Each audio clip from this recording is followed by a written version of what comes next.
વાત કરીએ ભાવનગરની. ભાવનગરમાં ડોક્ટરની બેદરકારીના કારણે એક મહિલાનું મોત થયાનું પરિવારે હોસ્પિટલ પર આરોપ લગાવ્યો હતો. જી હા, વાત કરવામાં આવે તો ભગવાનનું બીજું સ્વરૂપ એટલે ડોક્ટર. પરંતુ ઘણીવાર ડોક્ટરની બેદરકારીના કારણે દર્દીના મોત થયા હોય તેવા સમાચાર સામે આવતા હોય છે ને, જેના ઘણા કિસ્સાઓ પણ આપણી સમક્ષ રજૂ થયા છે.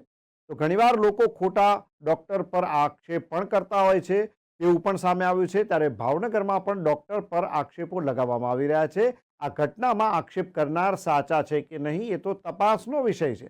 પરંતુ આ ઘટનાની વાત કરવામાં આવે તો ભાવનગરના ચિત્રા ખાતે આવેલ સીએમસી ખાતે મનીષાબેન ગોહેલ નામની મહિલાને ડિલિવરીનો દુખાવો થતા ડિલિવરી માટે લઈ ગયા, જ્યાં મહિલાને સિઝેરિયન દ્વારા ડિલિવરી કરાવવામાં આવતા મહિલાની હાલત ખૂબ જ નાજુક હતી. જ્યાં હોસ્પિટલના સ્ટાફ દ્વારા મહિલાની હાલત ખૂબ જ વિકટ બનતા ડોક્ટર દ્વારા મહિલાને વધુ સારવાર માટે ભાવનગરમાં રિફર કરવામાં આવેલ, જ્યાં મહિલા હોસ્પિટલમાં સારવાર મળે તે પહેલા જ આ મહિલાનું મોત થતા પરિવારના સભ્યો દ્વારા મહિલાનું મોત હોસ્પિટલ ખાતે થયા હોવાનું આરોપ સાથે હાલ મહિલાને પીએમ ખાતે મોકલી પરિવારના સભ્યો દ્વારા હાલ પોલીસ ફરિયાદ કરવાની કાર્યવાહી હાથ ધરવામાં આવી છે.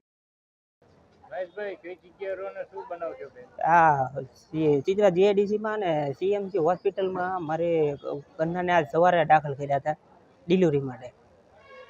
સિઝેરિયન વખતે બ્લડિંગ વધારે ઓલું થયું તો ડૉક્ટરે કીધું કે બ્લડ ચડાવવું પડશે. તો મેં કીધું વાંધો નહીં, ચડાવી દઈએ. એ કે તો ગર્ભાથી આપણે કોથળી કાઢવી પડશે. મેં કીધું તોય વાંધો નહીં. પછી વધારે પડતું બ્લીડિંગ ને એવું થવા માંડ્યું તો એના હાથમાંથી કેસ વિયો ગયો કે ન્યા ખલાસ થઈ ગયો એવું અમને કાંઈ કીધું નહીં. પછી તાત્કાલિક અમને બોલાવીને એમ કીધું કે હવે તમે સરકારી હોસ્પિટલમાં વ્યા જાઓ. એ કે ત્યાં તમારે સારવાર કરાવવી પડશે. હા, થઈ ગયો હતો ને. હા, મારે એની વાંહે કાયદેસરની કાર્યવાહી કરાવી છે કે મારી હારે જે આ બન્યું છે એ બીજા હારે ન બને. તમારી શું માંગણી છે?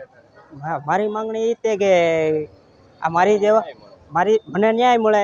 મારા છોકરાનું શું લ્યો, મારે એ હેતુથી મારે ફરિયાદ કરવાની છે.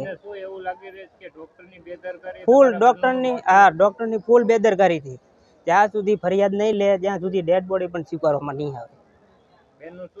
મનીષાબેન.